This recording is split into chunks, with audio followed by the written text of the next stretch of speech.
Sa wakas, mayong buntag. Good morning. Mga anak sa Ginoo.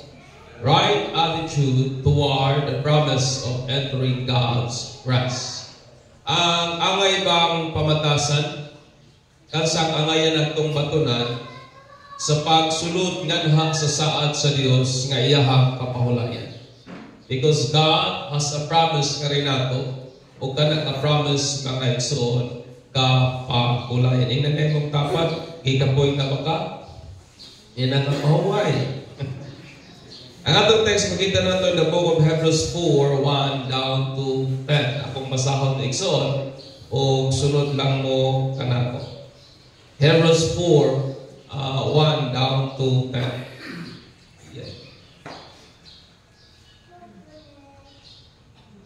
Okay. Ang pulong sa Dios nagkanayon, therefore, let us fear less, while a promise remains of entering His rest. Any one of you should seem to have come short of it. For indeed, we have good news preached to us, just as they also. But the word they heard did not profit them, because it was not united by faith in those who heard. For we who have believed enter that rest, just as He has said, I swear in my wrath, they shall not enter my rest, although His work were finished from the foundations of the world. For He has thus said somewhere concerning the seventh day, and God rested on the seventh day from all His works. And again in this passage, they shall not enter my rest. Since therefore it remained for some to enter it, and those who formerly had good news preached to them failed to enter because of disobedience. He again fixes a certain day, o kana ingon pang Ginoo, and that is today, saying to David after so long a time, just as has been said before, today, if you hear His voice, do not harden your hearts. For if Joshua had given them rest, we would not have spoken of another day after that. There remained therefore a Sabbath rest for the people of God. For the one who has entered his rest has himself also rested from his work, as God did mga igsoon from His. Ang kapahulayan, butang tanan nato nagkinahanglan amen ba? Ikaw ang ako nagkinahanglan din taong kapahulayan. O ang Diyos mga igsoon diya sa iyahang pagkamaayong pagkabutan nga Dios, misaad ka natong tanan o kapahulayan. O ang kapahulayan, according kang Oxford, ingon siya, it means to cease work or movement in order to relax. That is the word rest. Muundang ka sa imong trabaho, muundang ka sa imong mga ginabuhat, aron nga makapahuway ba? Aron nga ma-relax ka mga igsoon, ma-refresh ang imong kaugalingon or maka-recover ka sa imong usok. That is the word kapahulayan. Relax ka, muundang ka sa imong ginabuhat para nga ma-regain nimo ang imong strength. Maka-recover ka gikan sa pagkakapoy o ma-refresh or ma-unwind ka o ma-restore ka mga igsoon. That is according to Oxford Dictionary. Sa diyan ang Diyos nagpahuway sa ikapitong adlaw, wala ka na nagpasabot ng Diyos nagpahuway aron nga maka-recover siya sa kusog nga iyahang gi-exert sa panahon nga gibuhat niya ang cosmos. Amen. Wala ka na nagpasabot na sa diyan ang Diyos nagpahuway sa ikapitong adlaw, it means nga gikapoy siya. Tungod kay kung ang Diyos nagkinahanglan mo pahuway, aron nga maka-recover siya sa iyang kusog, maka-recover siya sa iyang gahu, it means nga subject siya sa kausaban. Amen ba? It means nga may something na nawala, it means may something na nausap na sa iya, and God is not all powerful. Kung ang Diyos kinahanglang magpahuway, kay ginakapoy siya, kung muhimo siya sa mga butang na ayaw niyang buhaton, then God is not all-powerful. O ang Ginoo mga igsoon ulipon gali sa kausaban, then He is not all-powerful, therefore He cannot be God. Amen. Para kanatay idea ba sa nganong nagpahuway ang Dios? Most natong understanding sa pagpahuway sama man sa definition lagi ni Oxford. Sa lihang ang Ginoo nagsaad nato kapahulayan, dili lang kana basta nga kapahulayan mga igsoon, but the rest of God. Apan kana kapahulayan nga iya gyud sa Ginoo. Dili lang na basta kapahulayan, apan kapahulayan kana nga iya gyud sa Dios. Apan unsa day nang kapahulayan nga gisaad sa Ginoo? Unsa day na mga igsoon? Kung imong lantaon kanang kapahulayan nga gisaad sa Dios, gigamit sa author nining maong mga butanga, sama sa saad sa Dios, sama sa promised land, kansang ang mga Israelite nakapahuway, sulod sa 40 ka tuig nilang paglatagaw sa kamingawan. Sa diyang nakasulod sila sa promised land, sa diyang nakasettle sila sa land of promise nga mauna karon ng Jerusalem. Nakapahuway sila gikan sa ilahang paglangyaw sa kawana sa kamingawan sulod sa 40 years mga igsoon. Kana pod nga kapahulayan naglambigit o naghisgot usab kana sa ang Dios ni pahuway sa iyahang trabaho sa ikapitong adlaw mga igsoon. Rest, kung imong lantaw na sa Greek, it means katapauses, nga naghisgot siya og spiritual fulfillment that God provides for His people. Kana nga kapahulayan, naghisgot ka na siya o kana kitang katumanan ba, katagbawan ba, sa kung unsa man ang butang nga i-provides, nga naha sa Dios sa iyang mga katawhan mga igsoon. It means the fulfillment sa mga butang nga gisaad ba sa Ginoo. It means fulfillment ba sa butang nga buot sa Dios nga mahitabo para nimo, para nako mga igsoon. Ang maong saad sa Dios o the promise of God find its fulfillment in Jesus Christ. Amen ba? Ang saad sa Dios kakapla kayod o katagbawan, katumanan, diya lamang yun kang Kristo Jesus. Mana nga ang ayan lamang ipamulong that God's rest is found only in Jesus Christ. Nga ang kapahulayan nga iya sa Dios, diha lamang o diha lamang yun kang Kristo matagpuan o makaplagan mga igsoon. Ang saad sa Dios nga kapahulayan nagpabilin hangtod karon. Amen ba? Ang maong saad sa Dios nga kapahulayan nagpabilin hangtod nining maong mga takna, hangtod nining maong mga panahuna, apan kinahanglan nga magpatunta og angayan nga kinayahan o angayan nga pamatasan towards niyan ang maong saad aron makasulod kita sa kapahulayan nga iya gyud sa Dios mga igsoon. Daghang kog makit-an mga haya kasagarang ibutang rest and peace. Pero wala din sila idea unsa nang rest nga gisgutan sa Bible mga igsoon. So niya tutulong butang nga akong pag-isgutan karon. Mga angayang pamatasan that we must have. Mga attitude nga atong ikinahanglan toward the promise of entering God's rest mga igsoon. Ingna inong dapat di ka po'y baka. Ingna ba? And this word is for you mga igsoon. Tulong butang nga atong kinahanglan aron sa pagsulod sa saad sa Dios nga mao ang iyang kapahulayan mga igsoon. O makita ra gyud nato ni sa text una, have the fear of not entering God's rest. Pagbaton og kahadlok nga di ka makasulod sa kapahulayan nga iya sa Dios. Mao na ingon ang writer, ingon niya, therefore let us fear. Iya busa magkahadlok kita.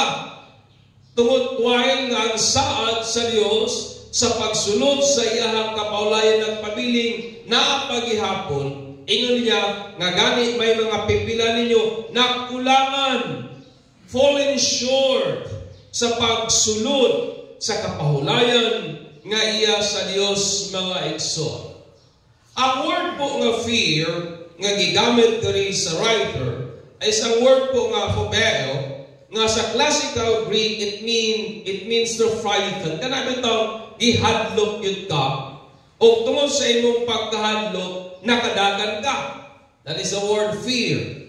Nga, giterrified ka, gihadlok ka, gigulat ka, o naalarma ba ka, nga hinungdan nga nakadagan ka mga igsoon.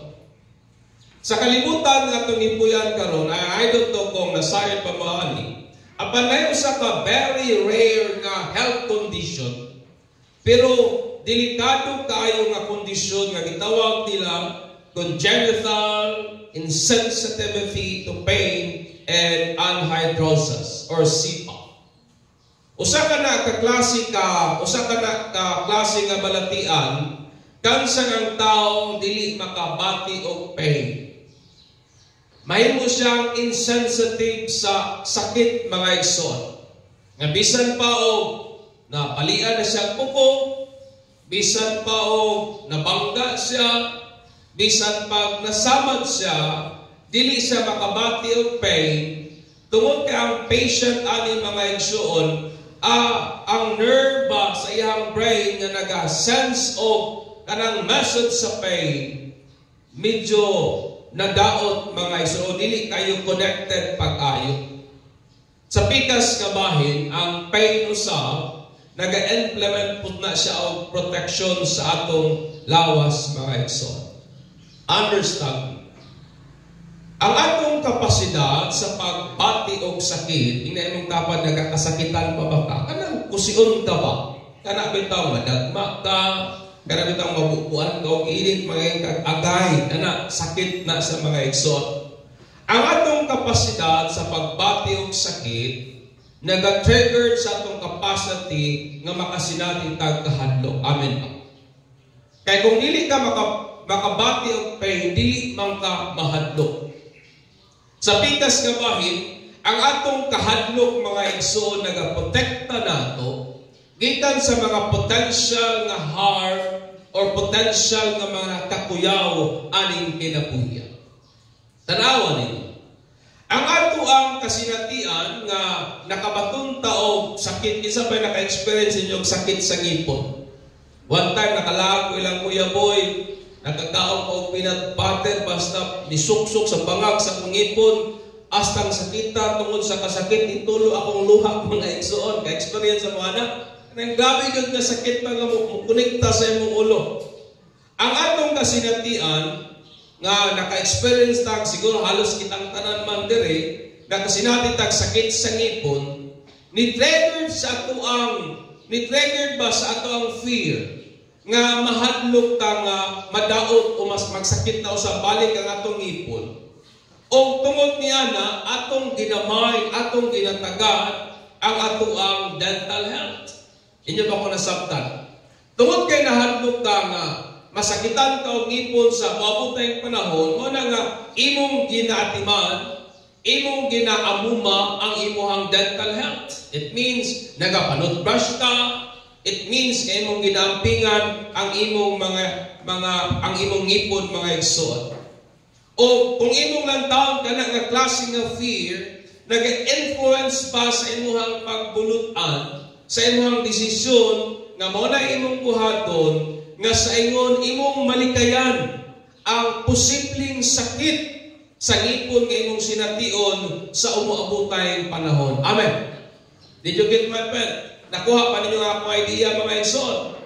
Nga kung sa pikas nga bahin, example, napiyang ka o napalian ka buko, tungod kay na kay kahadlok nga mausap pa ka na nga kasinatian, o tungod kay nahadlok ka nga musinati lagi sa maong sakit, hinungdan nga kana nga maong kahadlok naga-influence sa imong pagbulutan nga nagaligay ka, nagatarong ka, nga dili na mausab kadtong pait nga kasinatian ka posibleng igsuon imong sination sa maabutay nga panahon kung dili ka mag-amping. Amen. Mo nay mabuhat sa kahadlok, it protect us. Kay kung ang tao dili na mobati og pain, di na pud siya mahadlok. Nay mga tao nga nalagi sipa o naay sakit nga dili mo bati og pain, some of them nigalit nag-ambak o tagas ng mga building, buhi palagi pero balik-balik ng lawas. Some of them, nagagunit o kalayo nga, nagaburn ng ilang kamot pero wag yapon nakabati og sakit. And that is dangerous mga igsoon. Mo nga kaning ato ang pain, ang atong fear, naga-keep nato, naga-protect nato from any potential danger or harm aning kinabuhi. That's why ingon ang mga writer, ingon siya, last, magtahadlok iyot kita. Ang writer, mga igsoon, aning napita, iyang isubok kita to fear or to be very careful. Nga mahadlok kita o mahimo kitang magbantay kita pag-ayo because dili siya buot nga mahimutang complacent, unbelieving, and disobedient sama sa mga katigulangang Israelita nga nangamatay sa kamingawan mga igsoon. Fear o ang kahadlok maayo man siya or dili pud siya maayo nganha sa tao nagdepende na sa object kay imong ginakahadlokan mga igsoon. Ang kahadlok is bad kung kana nagaparalyze sa imong faith, nagaparalyze sa imong potential, o nagahimo nimo nga imuhang i-disobey ang Ginoo. Sa pikas nga bahin, fear is good. Kung kana nga pagkahadlok, may kalambigitan sa pagkahadlok sa Dios. Amen. Tungod kay gali ang Dios nagsugo nato nga ato siyang kahadlukan. O ang fear nga gisgutan ani sa writer, may kalambigitan sa kahadlok mga igsoon nga nagahatod nato sa caution and care. Kahadlok nga nagalid nato. Kahadlok nga nagahatod nato nga mahimutang magmabinantayon, mahimutang magmainampingon. Kahadlok nga nagahatod nato sa caution. Kahadlok nga nagahatod nato sa extra care mga igsoon. Tanawa ninyo din. Ang taong nahadlok nga maka-acquire o balatian will definitely keep his lifestyle under control o under radar. Ang taong nahadlok nga magka-cancer, ang taong nahadlok nga magka-diabetes, ang taong nahadlok nga magka-high blood, ang taong nahadlok nga magkasakit, kanunay kanyang bantayan ang iyang lawas regarding sa pagkaon nga ginakaon. Amen. Tinuod dili. Mahadlok kang magka-cancer, likay ang mga pagkaon nga daghang carcinogenic, mga pagkaon nga kanang gina-feed lamang niya ang cancer cells. Kung mahadlok ka magka-diabetes, ilikay ang mga tamis. Amen. Kung nahadlok ka magka-high blood, ilikay magsigig ka stress. Likay magsigig kaon og mga fatty nga mga food. Kaya ang taong nahadlok ka magsakit, iyan yung antigo niyang bantayan ang iyang lifestyle. Antigo niyang bantayan, napabako sa saktong kinatungdan. Napapako sa saktong habit, kay basin kining ako mga practices, nag-contribute lang ng balatian ako. Ang taong nahadlok of losing his job will definitely be very careful in doing his job. Amen. Kanang nahadlok ka mawad-an sa trabaho nimo, imo nang ampingan oy. Amen. Labi na kung kanang imong trabaho mo na imong bread and butter. Kung kanang imong trabaho mo na main source sa imong ginapakaon sa imong pamilya, ampingan na nimo oy. Kung naitaw mingon, Brad, palutsa lang ko Brad, o naigamay kwarta, mahadlok ka mo dawat na naman, ginaampingan nimo nga mawalan kang trabaho, kaysa diyang mawalan kang trabaho, luoy ang imong pamilya. Kung imong mahadlok kang mawalan ng trabaho, ampingan nimo ang imong trabaho mga igsoon. Amen. Ang taong mahadlok kawalan sa iyang pamilya, iyagit mong ampingan ang iyang pamilya. Nga walay utang makaguba sa iyang pamilya mga igsoon. Aning lumba sa kalibutan. Kung ang isang taong dili makadaog sa mong lumba, kawalan lamang siya sa kalibutanong ganti mga igsoon. Apan kining atong pagpangalagad sa Dios, lumba kini sa kinabuhi nga kung ang usang tao mapakya sa pagdaog mga igsoon, he will lose his eternal soul. Amen. Kawalan siya sa iyang kalag. Tungod kay ang taong mahadlok nga dili makasunod sa saad sa Dios, nga maong iyang kapahulayan, will be very careful nga dili siya makapsan, dili siya ma-fall short sa pagsunod sa maong saad sa Ginoo. Amen. Ang taong mahadlok nga dili makasulod sa langit, mag-amping sa iyang kinabuhi oy. Tinuod dili. Ang taong nahadlok nga dili makasulod sa langit nga gisaad sa Dios, mag-amping siya kay basig unya o dili siya makasulod, mga igsoon. And that is the good thing about fear. Kung nahadlok ka sa imperno, maningkamot ka nga di ka maadto sa imperno. Kung nahadlok ka nga di ka kasunod sa kingharian sa Dios, maningkamot ka uban sa tabang sa Ginoo. Nga Lord, dili unta ko makapsan, dili unta ko makulangan, dili unta ko ma-left behind, nga dili makasulod sa imuhang saad. Amen. Fear. Have the fear of not entering the promise of God. Daghan sa ato karon kumpiyansa lang tayo ba? Amen. Daghan mga tao karong panahon na kumpiyansa na lang tayo. Luwas na bitaw ko, away problema, mubalik ko sa kong kinabuhi kaliato tungod kay luwa ko siya. No, it should not be. That's why ng writer po sa Hebrew, let us therefore fear, lest basin bayaon niya o di ta makasulod sa kapahulayan nga iya sa Dios, sama sa nangahitabo sa atong mga katigulangan nga tungod sa ilang pagkamagahiog ulo, tungod sa ilang dili pagkamatinuuhon sa tingog sa Dios, o sa ingon sa Bible, nangamatay sa kamingawan.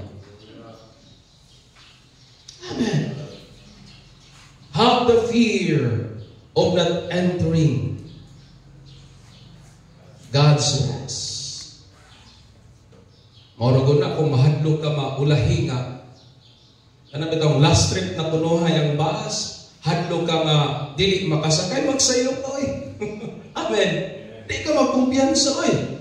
Di ka magruling hayaw diha. Panool yung kapirme dito, na masin palang madagan eh, wala tayo laing masakyan. Ako ang mahimo sa fear. It protects us. Manang nindot yun yung taong may dinakahadlukan, mga igsoon.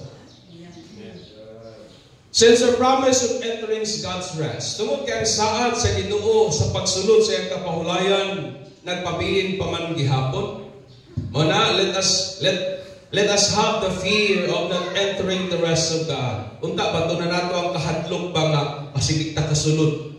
Muna, tungod lang ang kahadlok ka, maningkamot ka. For a man who fear not to enter God's rest will be very careful not to left behind into entering the rest of God. Tungod kay ang taong nahadlok na dili makasulod sa kapahulayan nga iya sa Dios, magmabinantayon gayud kana siya nga dili siya mabilin, dili siya left behind sa pagsulod sa maong saad nga kapahulayan nga iya sa Dios. Amen. Inanin awan na hadlok pa kang di malangit. It is good. Amen. Kaya ka nakakahadlok mo tabang ni mo ba, uy, praktik ni maayo, kaya. Ako yung idea. And that is the idea sa Bible. That's why siya fear, pagkahadlok. Ikaduha, mix with faith the good news you have heard. Kung sa inyo sa Bible, ngano daw ko nung walang nagbenepisyo ang good news o ang gospel na ilang na-receive because wala ilagi mix, wala ilagi sagulan o pagtuo, mga igsoon. Ang writer, iyang gi-affirm nga ang maong waliha nga giwali sa ilaha, maura man gihapon ang giwali sa tuwa. Ang good news nila na-receive, it is the same good news nga giwali nga ni kanato. Apan ang maong good news nga ito nila, wala magpulos, wala mahimong useful, wala mahimong nagbenepisyo nga na kanila because they did not mix it with faith. wala nila gihaluan o pagtuo. Tungod kay ang pulong sa Dios will only forfeit the person when mixed with faith. Ang pulong sa Dios magpulos lamang gayon kanato kung ato nang ubanan sa gulan o pagtuo mga igsoon. Ang word po nga mix or united, mo nang sa uban na translation united with faith, pero ang uban mix with faith. Ang idea is this: to mingle wine with water or mix spices, and by implication prepare a drink for outpouring. It means kana bitong gisagol nimo ang bino o ang tubig o ang mga spices ba ngayon mong gi-mix og pag-ayo. That's why nagulagway sa thorough yun ng mixing. Kanang maayo yun kay nga pagkahalo mga igsoon. To understand, I want you to understand me. Aron nga masabtan ako, unsa nga klaseng pagtuang ikinahanglan aron nga makasulod kita sa kapahulayan nga iya sa Dios. Kinahanglan atong ma-identify ang gamayng diferensya taliwala sa faith o sa pagsalig. The subtle distinction between faith and trust mga igsoon. Ang usa ka New Testament nga scholar nga giganlag si Leon Morris, mingon siya nga ang faith nga gisgutan sa Hebrews 4:2 is the attitude of trusting God wholeheartedly. Ang kinaiyahan ba sa pagsalig sa Dios sa bug-os mong kasing-kasing. Ang faith nga nakapahimaya sa Dios is a belief uban ang pagsalig. Ang belief po is a mental acceptance of fact as true. Ang pagtuo kanang usang utang imong gidawat, ingon nga kasaligan o ingon nga tinuod. O ang pagsalig po is ang kumpiyansa nga imong gibutang sa maong butang nga imong nahibaw-an nga tinuod. Amen. So naay gamay nga kalainan. Sa langtod pa nga pag-istorya, sa dihang mo inom ka og tambal, example, sa dihang gihatagan ka og biogesic or unsa pa ba na nga tambal, may pagtuo ka nga kanang tambal na makaayo. Kay, unsa na, antiseptic, anti-inflammatory, etc. That is faith. Pero sa dihang imong giinom ang maong tambal, kanang pagsalig na mga igsoon, inyo ako nakuha. Nagtuo ka nga ang tambal makaayo, busa imong gisaligan ang tambal, that's why imong giinom ang maong tambal. That is trust. Nagtuo ka ng maong bangkua nga imong gilingkuran karon, dili ka mahayang, pero sa dihang nilingkod ka, kay nagtuo ka nga dili ka mahayang, mo na pagsalig mga igsoon. Nakuha niyo ang kalainan. Amen. Sama sa illustration nga, sige na itong ibalik-balik, ang pagtuo katong tao bitaw nga milatay ang pisi, ang pagtuo sa nagtuo ba mo nga makalatay ko aning pisya ang tao, oh, nagtuo mi. That is faith. Pero sa diyang ninyo siya, kinsa may mo baba, nako, o kinsa may mo baba kay manabukta. Iyon ang tao, wala. Gawas lamang sa iyang anak mga igsoon, and that is trust. Nakuha ba nato mga igsoon? Acknowledging Jesus Christ as the Son of God and Savior, dili na muhatag nato kapahulayan. Daghang tawo nakaila kang Kristo as the Son of God, pero way kapahulayan na ang kunila. Trusting Jesus is what gives rest sa ato ang mga kalag. Amen. Daghang tawo nakaila kang Kristo, pero pipila lamang ka mga tao ang misalig kang Kristo. Amen. That's why po ang kapahulayan maangkon lamang sa atong mga kalag. Sa dihang kining atong kasing-kasing bug-os o tiunay nga mosalig nganha kang Kristo. Amen. Since the promise of entering God's rest nagpabilin hangtod karon, let us mix our faith. Let us mix faith sa good news nga with faith na good news nga na-preach nato. Atong tuhan sa gula nato sa pagtuo o kana ka pagtuo inuban na nagpagsalig mga igsoon. Pagtuna nga naay buhat. For it is by faith in His Word that we can enter His rest. Amen. Kung di kita kabalo mo salig sa Dios, kung di kita kabalo mo, musalig sa pulong sa Dios, lisod para nato ang makasulod sa kapahulayan nga iyahang gisaad, mga igsoon. Amen. Lisod para nato ang makasulod sa kapahulayan nga gi-promise sa Ginoo. The faith that can make us enter into His rest is the attitude of trusting God wholeheartedly, which goes the good news to prophet and us.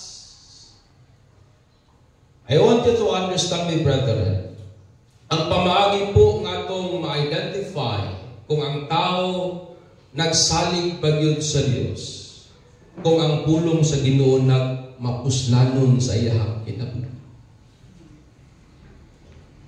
Kung ang maong pulunga nahimong advantageous, kung ang maong pulunga nagbenepisyo sa iyahang kinabuhi. Kung ang pulong sa Dios nga now and then atong nagakadunggan, kung ang pulong sa Dios nga atong nagakadunggan karon matag karon unya wala dali na nagbenepisyo sa ato ang kinabuhi. It is an indication sa kasing-kasing nga wala misalig sa Dios. Kasi po ang kasing-kasing nga nagsalig sa Ginoo mailhan na nimo kay ang pulong sa Ginoo nagpulos, nagbenepisyo, nagginansya, nag-uswag sa ilang kinabuhi. Amen. Simply as that. That's why po, mixed with faith, the good news ngay mohang nadunggan. Haluing pagtuo. Pagtuo nga kana ang pagtuha may pagsalig, mga igsoon. Ikatulo, do not harden your heart when you hear the voice of God. Ayaw patig-aha ang imong kasing-kasing sa dihang imong nadunggan ang pulong sa Dios. Mo na ingon ang writer nga ang Dios nag-set of another day. Kaysa kapitulong adlaw, God rested. Pero ang mga tao sa ilahang panahon, wa gihapon makasulod sa kapahulayan nga iya sa Dios. So ingon ang Ginoo, nag-set og ang Dios og lahing adlaw. O unsa man ang adlaw ingon pang Bible, kanang adlaw gitawag nga karon nga adlaw, today. Amen. O guman sa today ingon ang Bible nga kung imong madunggan ang tingog sa Dios karon, ayaw patig-aha ang imong kasing-kasing. Do not harden your heart. Nagtutang ang tanang kasulatan is God's breath. Amen. Nagtutang ang tanang kasulatan, gininhawaan o giginhawa sa Dios. Ang God's breath po, paminaw man ako. God's breath, that means that every time we read the Bible, God is speaking to us. Sama sa usa ka tawo nga kung istorya gani siya, muginhawa kayo. Amen. Nabay isa nato nga kung istorya, why ginhawa? O ginhawa ka oy. That's why po, ang idea po sa God's breath, it means that every time nga mong ginabasa ang Bible, every time nga nag-meditate ka sa Bible, every time nga ginapakli ninyo ang Bible, ang Diyos nakikistorya ninyo directly. Simply as that. Amen. Because nagtutang ang Bible pulong sa Diyos. Therefore, every time nga itong ginabasa ang Bible, nagapaminaw ta og mga mensahe nga gikan sa Bible, atong nagakadunggan ang tingog sa Dios. Amen. The writer of Hebrews said that when we hear the voice of God, do not harden your heart. Nasa diyang atong madunggan ang tingog sa Dios, ayaw patig-aha ang imong kasing-kasing mga igsoon. Since ang promise of entering God's rest, tungod kay ang saad sa Ginoo, nagpabilin naman gihapon. Kanang sa araw mo ang pagsulod sa kapahulayan nga iya. That's why po, let us not harden our heart. Ayaw patig-aha ang imong kasing-kasing. That is to resist what God says is right. Ang pagpatig-a po sa kasing-kasing kana bitaw, imo hambang gina-resist, imo hambang ginatukmod, imo bang ginadit-an, imo bang ginayang-iran ang pulong sa Dios. Muna nga sa diyang atong madunggan ang pulong sa Dios, ang tingog sa Ginoo. Ayaw patig-aha ang imong kasing-kasing mga igsoon. Amen ba? Ingon ang Ginoo, ingon ang Bible, pag hinigugmaay kamo. Usay maingon ta, kamo lang o labot ana. That is resisting the word of God. Ingon ang Bible, magmanipayon kamo sa tanang panahon. Maingon nita, imposible man na. You are resisting the word of God. Because what God said, rejoice. Amen. Napapataliha. That's why in the Bible, when you hear the voice of God, do not harden your heart. Ayaw i-resist ang pulong sa Ginoo. Amen. Ayaw pagahia ang imong kasing-kasing mga igsoon. All scripture is God's breath. Ang tanang kasulatan, gininhawaan kana sa Dios o kana nagpasabot that when the Bible speak, God speaks. Amen. Nasadiyang ang Bible na mulong, ang Dios na mulong mga igsoon. The one who can enter nga sa rest na iya sa Dios is the one who believe in trust the word of God wholeheartedly. Siya nga makasulod sa kapahulayan nga iya sa Dios. Siya nga nagsalig sa Dios. Siya nga nagsalig sa pulong sa Ginoo, sa bugos, sa tibok niyang kasing-kasing mga igsoon. Siya nga wala magpatig-a, siya nga wala magpagahi sa iyang kasing-kasing, sa iyang nadunggan ang tingog sa Ginoo mga igsoon. Amen. And that is the word of God. Usay nga tumunaw na, Lord, padunggan agugko sa imong tingog, basahang Bible. That is the voice of God. Amen. Naka sa crisis, you want to hear the voice of God, ayaw sa Facebook, basa ang Bible. Naka sa problema, ayaw sa chismis, basa ang Bible. Because God speaks through His words.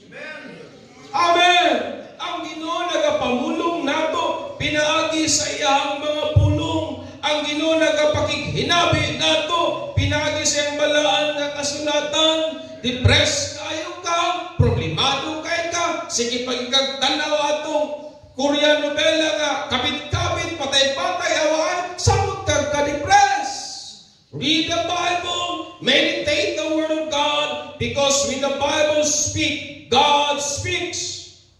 Basta diyan ang Diyos mamulong sa inyo sa Bible, do not harden your heart. Ayaw patig-aha ang imong kasing-kasing. Amen.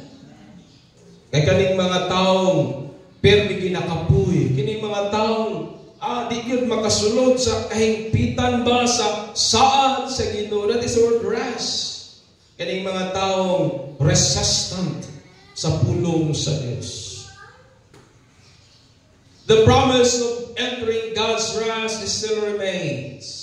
Ang saad sa Diyos sa pagsulod sa kapahulayan nga iya nagpabilin hangtod kanato hangtod ining panahona. Mo na akong hagit kanatong tanan mao ni. Let us have the fear of not entering God's rest. Amen. Magpatuntag kahadlong nga basin bayaon niya ba o di ta kasulod sa kapahulayan nga iya sa Diyos. Mix with faith the word preached to us. Ubanay pagtuo kay ang pulong sa Dios magmapuslanon lamang sa atong kinabuhi kung atong ubanan haluan og pagtuo. Amen. And do not harden our heart. Dili nato ipatigang atong kasing-kasing when we hear the voice of God. Unsa man ang tingog sa Dios nga nagakadunggan. Usayo na huna nato gibiyaan ta sa Ginoo, but what the word of God said in siya, wa man ta mo gibiyaan. Amen. Do not harden your heart. Daghang mga problema usahay mo pagkahi sa tong kasing-kasing, pero sa ingon sa pulong sa Ginoo, I am faithful to my word. I am faithful to my promises. Ayaw patig-ahang imong kasing-kasing mayong kaong Ginoo dili matinud-anon pagbati ra na nimo igsoon apan ang kamatuoran ang Ginoo nagpabiling matinud-anon sa iyang mga sahod. Do not harden your heart. Kung gusto ka kapahulayan, kung gusto ka o fulfillment sa mga butang that God has provided for His people, kung gusto ka og spiritual fulfillment, mga igsoon, aning kinabuhian, pagbatun og kahadlok na di ka kasulod sa langit. Kaya maningkamot ka ngayon. Ba't ka na nga pagpaningkamot, inubanan, it means nga dili ka magkumpiyansa. Kung gusto ka makasulod sa kapahulayan ngaya sa Ginoo, tuuhi ang mga pulong imong nagakatungkad.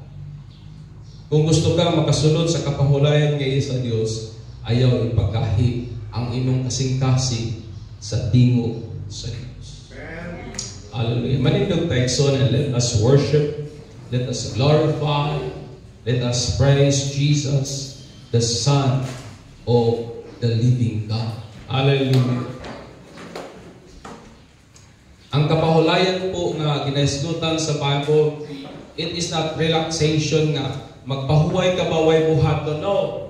Ang rest nga ginaisgutan sa Bible, it means makasulod ta sa kahimpitan, katumanan, sa tanang saad sa Dios sa atong kinabuhi. Rest po sa Bible gigamit sa dihang ang mga Israelite nakasulod sa promised land. Sa dihang ang Ginoo nagpahuway sa kapitong adlaw, it doesn't mean nga gikapoy siya. It means nga nahumana ang iyahang trabaho. It means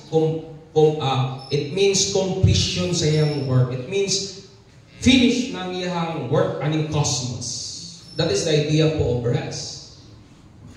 Na kung gusto ta makasulod sa kahimpitan, sa kung unsa man ang mga saad sa Dios sa atong kinabuhi, motong butang atong buhaton.